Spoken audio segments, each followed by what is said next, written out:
Hi, I'm Dr. Anthony Raimundo, and I will be your instructor, your coach, in this particular class that I call the Golden Years. And it's specifically designed for those of you, like myself, who are retired. Now, I've had 3 careers in my lifetime, which I will talk about later on in this video. But for now, let me just share with you a little bit about myself. I'm retired 10 years. And for the last 5 years, since 2015, I've been taking classes here at CLI. I've accumulated something like 61 credits. I am also a platinum donor because I like what CLI offers students, a free education. Therefore, I invest some of my seed money into this program to help students get some form of education. As a result, Henry gave me a call and asked if I would be willing to teach a class. And I accepted because I see that it's something that is beneficial for people like yourself, like myself, that are now retired. The most precious thing we have is time. No billionaire can buy a minute of time. Where would you go? Who would you go see? Would you go to God and say, "Hey God, I got $1 billion. Could I buy a minute of time? I want to extend my life 1 more minute. Can I do that?" You and I both know you can't do that. So we have a very precious commodity. It's called time. And as we all know, that when you're working for someone, what you're doing is you're asking someone to pay you a specific dollar amount for your time at doing a task. That's what you're paid to do. You're paid a wage for the time you will spend on doing a task. So time is a currency. So we're going to look at how we're going to spend our time in this class. Now, another area that we're going to be looking at is talent. We all have a talent. Some of us have different kinds of talent than others, but we all have a talent of some kind. Some people have a talent of playing an instrument. Some people have a talent of being able to paint or sculpt. Some people have a talent for organization. Some people have a talent for numbers and how to keep them in a ledger and properly in the right place. Everyone has a talent, regardless of who you are, or your gender for that matter, and even your age. So we all have time and a talent. Now, what are we going to do with that time and that talent? Also, some of you may have had a talent all your life, but were working at something else. Maybe you loved taking pictures with your camera, or maybe you love to paint, or maybe you like to write, but you weren't a professional photographer, you weren't a professional writer, you weren't a professional artist or sculptor. or maybe a amateur athlete. You played baseball with the guys on the weekend, or the girls, whatever. But those were your hobbies or things that you did on your spare time. It wasn't necessarily your job. So all these years you might have been developing a talent, working a talent that you never earned any money from.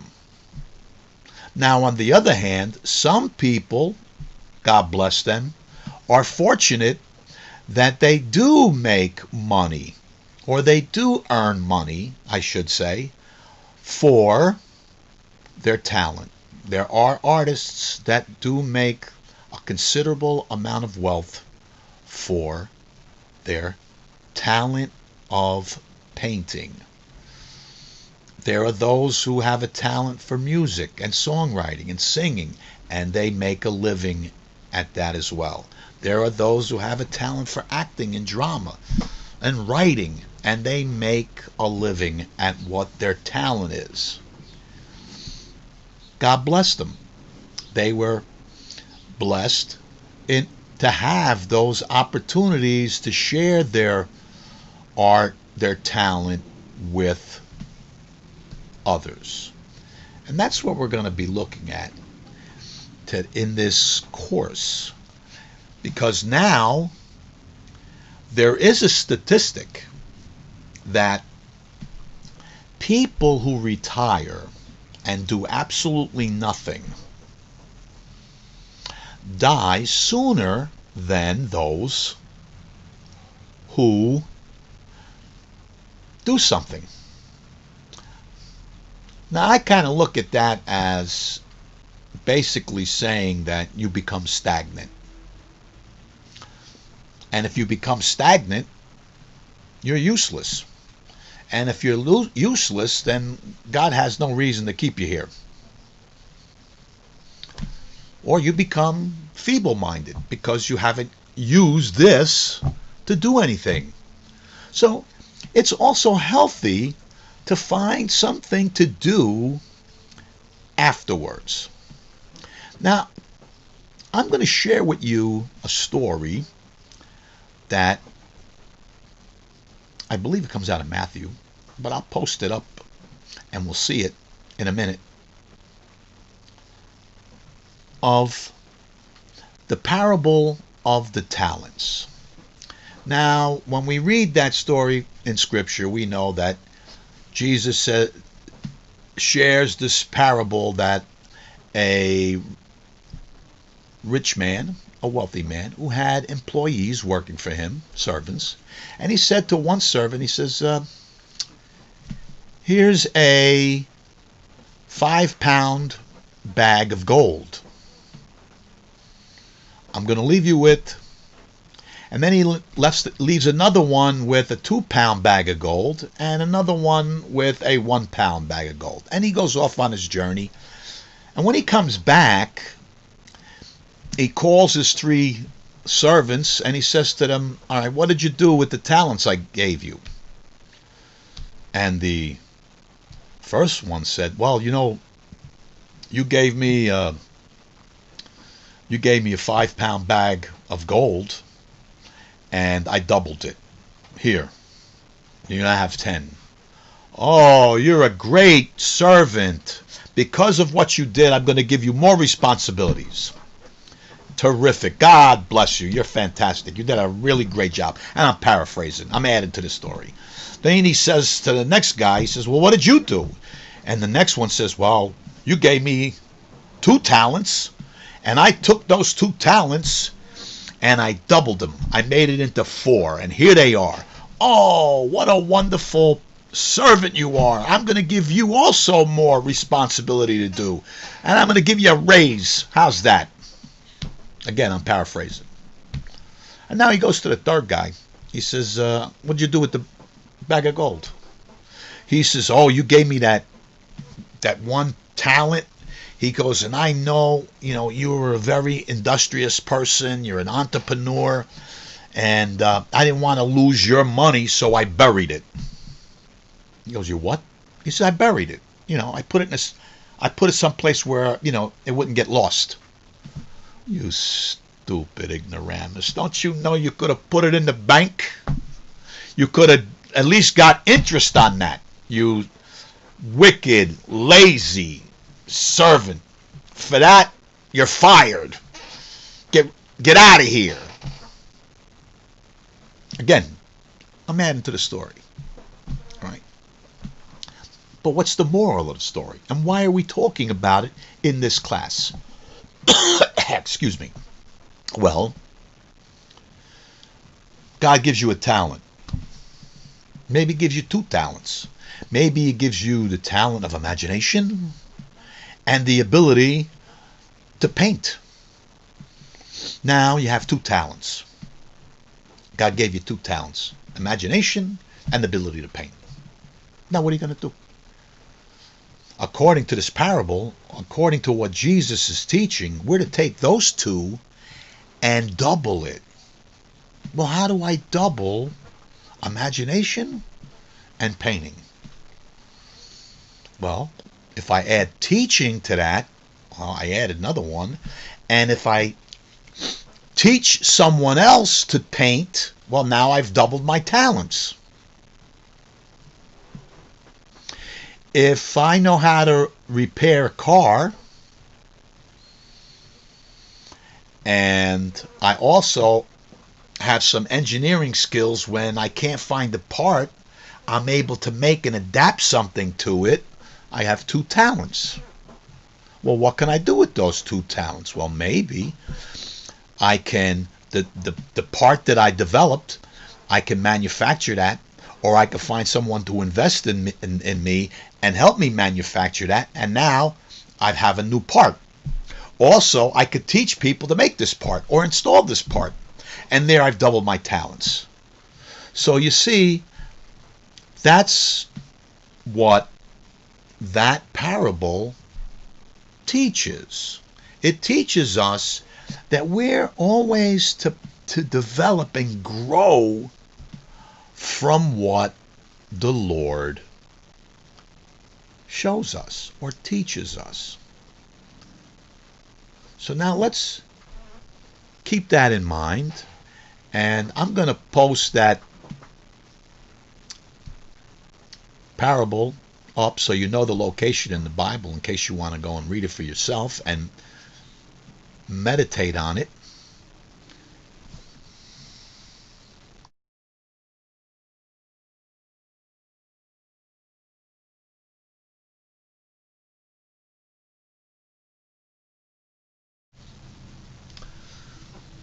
Now, I'd like to share with you how one talent sort of leads into another. When I was 14 years old, my father, who was a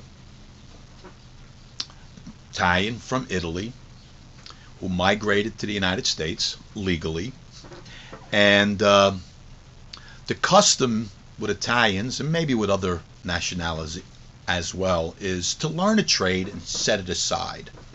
So my uncle was a barber, my mother's brother was a barber, and my father says, you got to go to your uncle's and learn a trade. Learn how to cut hair. Okay. So here I am, 14 years old, after school and on Saturdays, working in a barbershop when I would rather be doing something else. Playing ball with the guys, whatever. At any rate, by the time I'm 18, I'm a full licensed barber. And I go to college, and what ends up happening is I pay my way through school because now I had a trade that I was able to do and work even while I was going to school, like I had done when I was in high school. And one of the things that I learned, besides cutting hair and getting really very good at it, was talking to customers, chatting with them while they were on the chair. So indirectly, I was developing a skill at public speaking, one-on-one, a one-person audience at a time. Well, I got married. I was going to school, working as a barber while I was in college, and I get done with my BA degree, and it's not getting me anywhere, so I'm still working in a barbershop. I'm still cutting hair. And I start working on a master's degree, thinking maybe that's going to be better. Well, I go from my uncle's shop, and I'm working for somebody else at this point in time. And what ends up happening, the business is getting poor. The barber I'm working for is elderly, and he decides he's going to retire and quit. And so I find myself now out of a job. And for some reason, I decide to go into sales. I've been selling, technically, so I go into sales. And I enter into selling building materials. My father used to work as a carpenter, and I used to do some things on occasion for helping my dad. So I knew something about the business. And I had also studied architectural drawing, so I knew a little bit about that. So here I am selling building materials. And I'm doing rather well selling windows and doors as a salesperson. Well, make a long story short, I go to a job site with my boss, the owner, and he asks me, what if they want us to cut our percentages, our cost, our profit down to 5% so we could sell this $1 million deal. I said, well, if you do that, you're making a big mistake, because if we ship one bay window, and it's damaged, we're going to lose money. Well, he doesn't listen to me, and what ends up happening, the people who bought $1 million worth of business go bankrupt. Now, it starts a domino theory, a domino effect. We go bankrupt because they go bankrupt. So here I am out of a job again. And at this point, I have a master's degree. My wife has been teaching, and she says, why don't you go into teaching? The very place I didn't want to go. And that's important, because sometimes God has a plan for you that you may not want to do. But God is going to close doors. He's going to block your path until he gets you where he wants you to be. So here I am now, out of a job. My wife says, why don't you become a teacher? The very thing I didn't want to be or do. So now I have a master's degree, so they're willing to let me work as a teacher under a provisionary license that I go to school and get 18 credits in pedagogy so I can get a legitimate teaching license. And that's what I do. So here I am, I'm 42 years old now, getting paid at the first step of a teaching career as if I'm 24, 25 years old. So now I want to advance myself. So to do that, while I'm getting the 18 credits, I'm just keep on going. So I have a second master's degree that pays me at the doctorate level. I'm at the doctorate level, and I decide, well, you know what? I'm in this business. I better learn everything I can. I might get my PhD. And the method I'm using to teach, well, I know how to talk to salespeople. I know how to talk to contractors. I know how to talk to customers. So I know how to talk to my students. I'm really good at it. But because I learned how to cut hair in a barbershop, and as an apprentice, the master barber or the master plumber or they don't necessarily tell you what to do like you're in school. It's basically what my dad calls, you got to steal it, which really means you got to watch, look at what he does, and adapt it for yourself. You got to take it. They're not going to teach it to you. You got to take it. So my teaching style was that watch what I do, see what I do, and take it for yourself. And at the same time, because I'm a teacher now, I'm also trying to draw it out of them, something I wouldn't get from my uncle as a barber. But what I want you to see is the progression of my talent as it's being developed. My talent over time is being developed. I'm not realizing that I'm developing a talent for public speaking, but I am. But that's what's happening. Other talents are being developed as I do that. So what I would like you to do now, before we proceed, is I would like you to examine your past. I would like you to look at your growth. Look at from the time you entered the workforce till your retirement. What are all the things you learned along the way? What are sort of the talents that you developed along the way? What talents you developed you didn't even realize that you developed? Sit down and actually make a list of all the little talents that you have. You may be surprised that you have a lot more talents than you actually think of. Now, I'm not asking you to write a resume. I'm not asking you to look at duties and responsibilities.